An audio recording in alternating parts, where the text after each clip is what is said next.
Now, the UKIP leader, Nigel Farage, is facing questions about how he uses some of his EU expenses. It's claimed he receives an allowance of £15,500 a year to run his MEP constituency office in Bognor Regis, yet the premises are provided rent-free by local UKIP supporters. Well, let's speak now to Mr Farage. He joins us from the European Parliament in Strasbourg. And a very good afternoon to you, Mr Farage. I mean, we'll talk through some of the detail of that specific claim, but what it all goes to illustrate, as you've pointed out in the past, is that you MEPs are wallowing in a jacuzzi of expenses cash. No, they're not expenses. We don't actually claim for anything. I have not claimed for an office. I have not claimed this figure of £15,000. The Times, who are the pro-establishment newspaper, have deliberately tried to conflate the expenses row in Westminster, where people have been using taxpayers' money to buy houses and make large capital gains, with the way the system in the EU works. Now, by the way, I'm not defending this system. I want it to end. But I get given, as does every other British MEP, £3,580 every month to spend in the United Kingdom and in my constituency as I see fit. There are a list of allowable expenses. We can spend it on newspapers, we can spend it on books, we can spend it on subscriptions, on periodicals, on hotel bills, on restaurant meals, on taxis, on travelling, or, if we want to, on an office as well. We do not have to provide any receipts or any explanation for how that money is spent, and so what the Times have written is wholly erroneous. So you're giving it... Well, let's go through some of the detail, because they've got that claim, haven't they, that it costs about £3,000 a year to run the office. It is, of course, as we said earlier, rent-free. Where does the other £12,000 then go? OK. Now, you know, allowing for the fact that this is a non-story anyway, because how I spend that money is up to me, and I spend to just interject here. It is ultimately taxpayers' cash, Mr Farage. We pay, as your party points out, we pay a lot of money to the European Union as taxpayers. Yes, it is taxpayers' cash, which I spend to promote the campaign of getting Britain out of the European Union. Now, I'm pleased to tell you that the lead story, wrong as it was with the expenses word being used, but when it used the figures, it is wrong. They quoted a former office manager on the front page of the Times today, David Samuel Camps. He is enraged by what the Times have written. He has written me a letter saying he said no such thing, that the figure for running the office was much higher than the Times have put on their front page. And if you go to the UKIP website, you will see his letter there. All right, well, tell the Times' story is falling to pieces. Just tell the taxpayer where the money goes. It's a very, very small office, isn't it? 620 square feet, rent-free. Where does the rest of the money go? What are the expenses? Do you know the electricity bill is more than £3,000 a year? We have burglar alarms, we have insurance, we have a massive post bag and a mail bill that is growing by the week as the level of interest and support for our party and our campaign and our cause grows.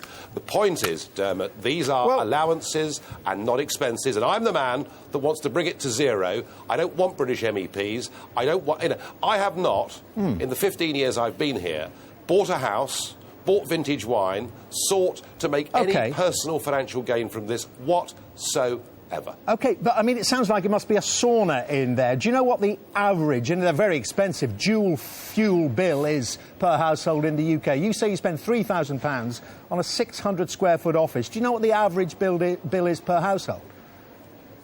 Just over £1,000. Yeah. So how are you spending £3,000 then? Well, they're not running. Well, if you're calling me a liar, then you're joining the Times, whose story's just fallen to pieces, and you're joining Dennis McShane, who was the last person £3,000 on electricity. What are you doing in there? What do you run in there? Running machines, running banks of computers, running banks of computers, doing things that use a lot more electricity than many household chores. Sounds like Tracy Island, then. You've got banks of computers. You're doing the same thing. You are doing exactly the same thing that the Times is trying to do.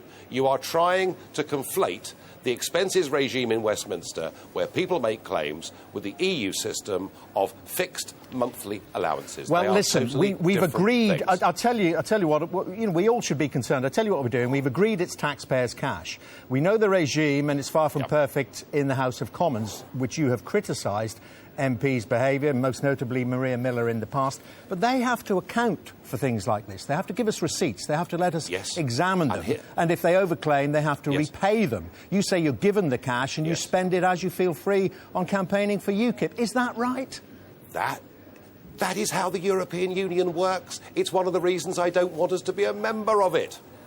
How much did you claim? How much did you claim? What, being an MEP for 15 years? How much, not claim? I don't claim any money. How much have you received? See, I don't know. If you take £3,580 a month, which is about the mean, and multiply it out, you will come to a figure. But the amount of money I'm given to do this job is exactly the same as the other 750 MEPs, and that's the point. And what is happening here is there is a false application here. But is that the excuse? We heard it from the MPs on expenses, didn't we, when they were in all their troubles, that everyone else was doing it. That's no excuse, Mr Farage. You lead the party. You have to set an example. Yes, I'm setting the example. I want to be sacked. I want every British MEP to be sacked. I want these allowances to end totally, and I want us to have a referendum to get us out of the European Union. I've spent 15 years. I have travelled more miles. I've spoken at more meetings. I have worked harder across the United Kingdom than any other British MEP, and without those allowances, I couldn't have done the job. OK, but, I mean, would £3 million be about right? 15 years as an MEP. You said in, what was it, 2009, 10 years as an MEP, that you'd received about £2 million. Can we another million over the next 5 years? Yeah. That was what Dennis McShane said, and he accused me of wrongdoing, and then he went to prison. It's what you said to Dennis McShane. Yeah. Well, it was a mistake, so I'm not going to give you a figure. You know, if you want to get the figures, ask the European Parliament. They'll give it to you. I will repeat, my claims, my allowances as an MEP are exactly the same as every other British MEP. But, I mean, just on the office money, do you think it's right it's paid into your personal account? At least then we'd be able to account for where it all goes.